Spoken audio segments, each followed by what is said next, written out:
Welcome to EnVision Center News, where we discuss community impact and involvement with today's nonprofit leaders and philanthropists. Welcome back to EnVision Center News. I'm your host, Katie Begalke, and I'm here with Jessie Sheldon from CASA. And she's going to fill us in on what CASA is, how they can use some support, and what her job there is as the advocate supervisor. Yeah. So welcome. Thank you. Yeah, thank you for being here. And I'd love for you to just first, CASA. What does CASA stand for? So it stands for Court Appointed Special Advocate. Okay. And essentially what we do is we get assigned when a child comes into foster care, and a volunteer advocate will go to court every time that child's case comes up and make recommendations to the court as to what is in that child's best interest. Mm-hmm. So it's independent of the state, and in Idaho it's a nonprofit organization. I believe we do get some small funding from the state, but the majority of our funds come from fundraising. Nice. So.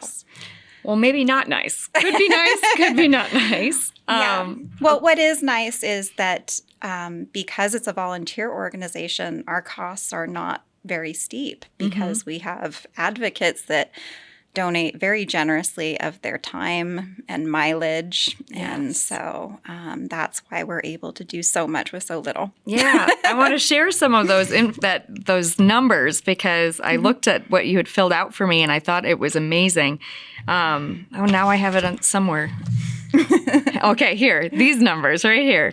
In Idaho last year, the volunteers served 2,855 foster children and donated 131,000 miles in driving and contributed 64,328 hours of time. Wow. Yeah, that's the state of Idaho. Wow. Mm-hmm. That's beautiful. I mean, when you think of just people donating their time and their treasures and their talents, these people are giving you their lives, really. They're letting these children into their hearts and they fight for them. So can you tell me a little bit more about what these advocates do and how that commitment looks? Sure. So when an advocate comes on, we ask them to make a long-term commitment of at least 2 years. And the reason for that is because these kids are going through so much change in their life. We really don't want them to have to go through a change of having multiple advocates. And so when we ask an advocate to come on board with us, we want them to stay through at least the duration of their first case. And usually that's, a little over a year. So, and it is a big commitment. I mean, they have to do 30 hours of pre-service training, and then an additional 12 hours of in-service training every year in order to maintain their status as a guardian ad litem. Wow. Yeah. So a huge commitment on the front end and then the continual learning throughout the year. So for those 12 hours of continual learning, is that something that you guys provide for them or how does that work? Yeah. We have a trainer out of Coeur d'Alene that does multiple trainings on trauma and child abuse and just multiple topics. And in addition to that, advocates are invited to get independent training hours if they have a local training they want to attend that would be applicable to their CASA work, then they can get credit for that as well. Wow. So, yeah. Boy, okay, so they're just getting dumped on with all sorts of knowledge, all sorts of emotional baggage, all sorts of trauma. But I want to come back to something that I read here also, just the difference between CASA advocates and CPS and how many people they're serving versus the CPS is serving. Can you talk a little bit about that? Yeah. So I think that's one of the advantages to CASA is that most advocates only have 1 or 2 cases. There are exceptions to that occasionally, but a typical caseworker has at least 10.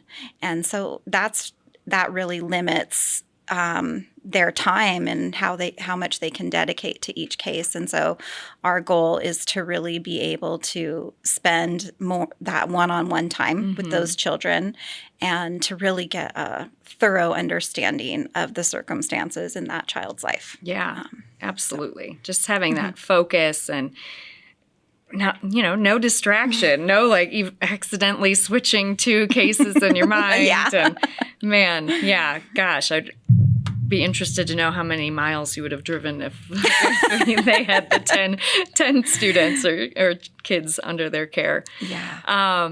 So I want to talk a little bit about the advocate training that you have coming up and opportunities for anyone who might be interested. Yep. Please share.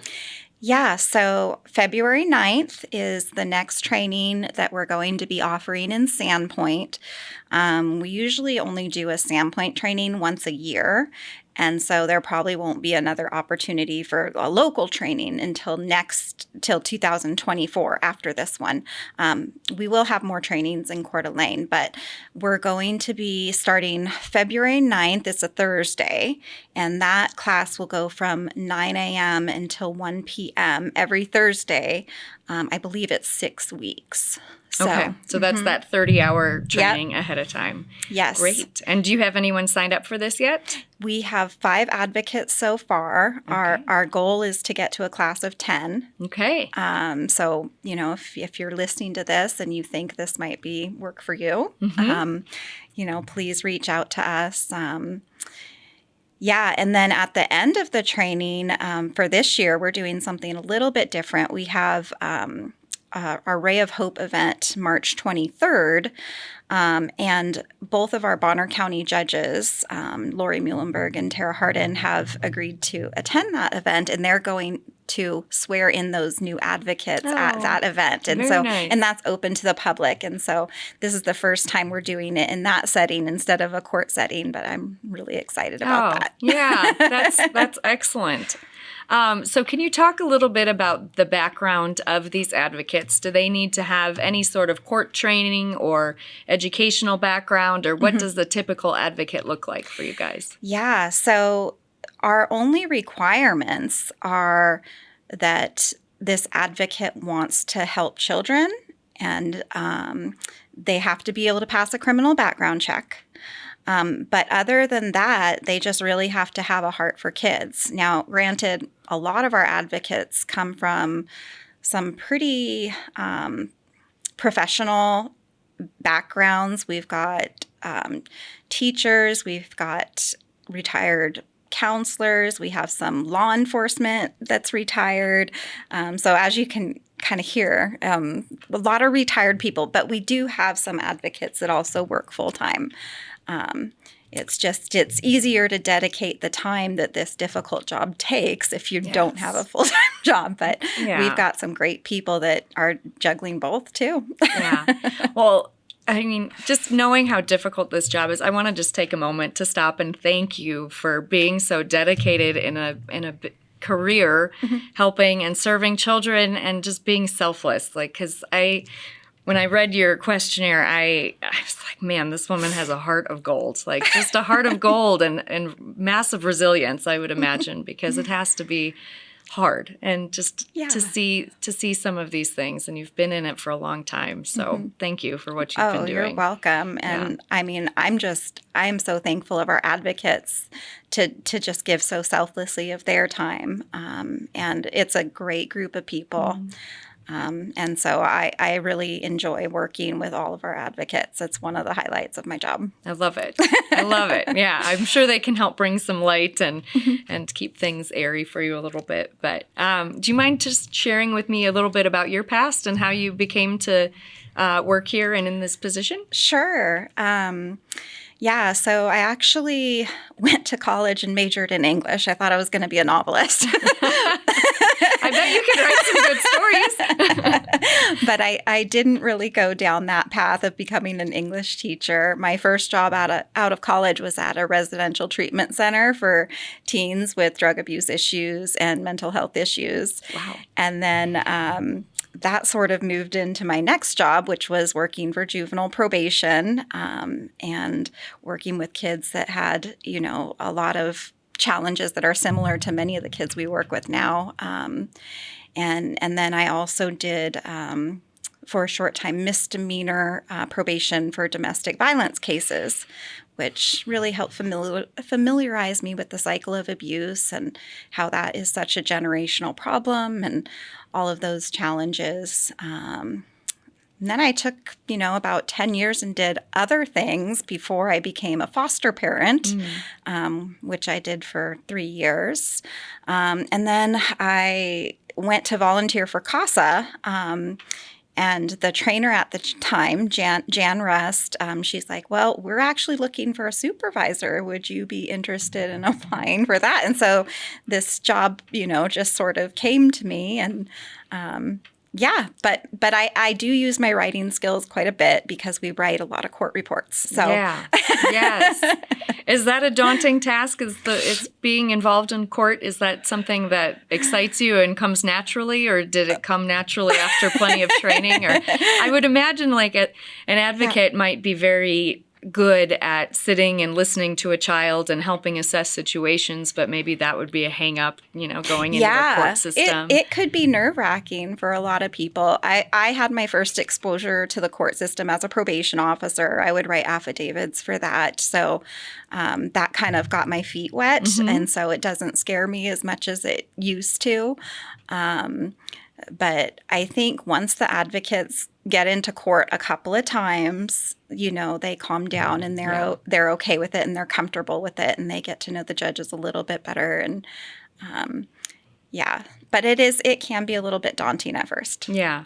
Well, I'm sure. I think I read too that you have a program that has the past advocates kind of mentor and talk to the newer. Okay, can you tell me a little bit about that? Maybe that's somewhere that they get a little bit put at ease. Yes, yeah. So this is an awesome thing that we've developed over the past few years is every time we get a new advocate, we pair them with an advocate that has been doing this for a very long time. Nice. And so in addition to, being able to call me if they have questions, they also have that one person that does the same job that they're doing. Nice. That can guide them and, give them advice and share their experience and how they handled certain things. And so I think that has really helped new advocates to feel comfortable and be able to do their jobs even better. Absolutely. So. I would imagine that there's probably a lot of times where they're the shoulder to cry on. And just that support. So really making it just an excellent opportunity to bring in these advocates into a community as well. That's great. Yes. Yeah. Okay, so let's follow up one more thing. We're going to talk about your training and just let's go with what are those days again, and how do people get in touch with you or get involved? How does that work? Yeah. So the first day of training is February 9th. Jessica Kegel will be training that class, and I wrote her number down here. You can reach her at 208-667-9165. Or you can email her at jessica@northidahocasa.org. Okay, awesome. Yep. And then if people want to reach out to me, they're also welcome to do that. And the office number is 255-7408. Perfect. Okay. So. And then again, that Ray of Hope, yes, that event is coming up on March 25th? March 23rd. Okay. And it's, so that will be about an hour-long event. We do serve a complimentary lunch. Anybody is welcome to attend. We have a few corporate sponsors who will be at that event who help support us that way. And so, Excellent. Okay. Well, other than us getting this message out, is there anything else that the EnVision Center can do or anyone listening in support of CASA? I just want to give a big thank you to the big hearts that we have in this community. In other areas of the state, they don't have enough advocates. They sometimes have to say, not assign a child an advocate because they don't have enough. That's never happened in Bonner County since I've been here. Wow. And wow. So I'm just super appreciative to the community and all of our advocates that volunteer. And that's pretty much it. Yeah, great. Well, thank you for being here. I so appreciate your time and everything that you're doing for the community and for the children. I just thank you.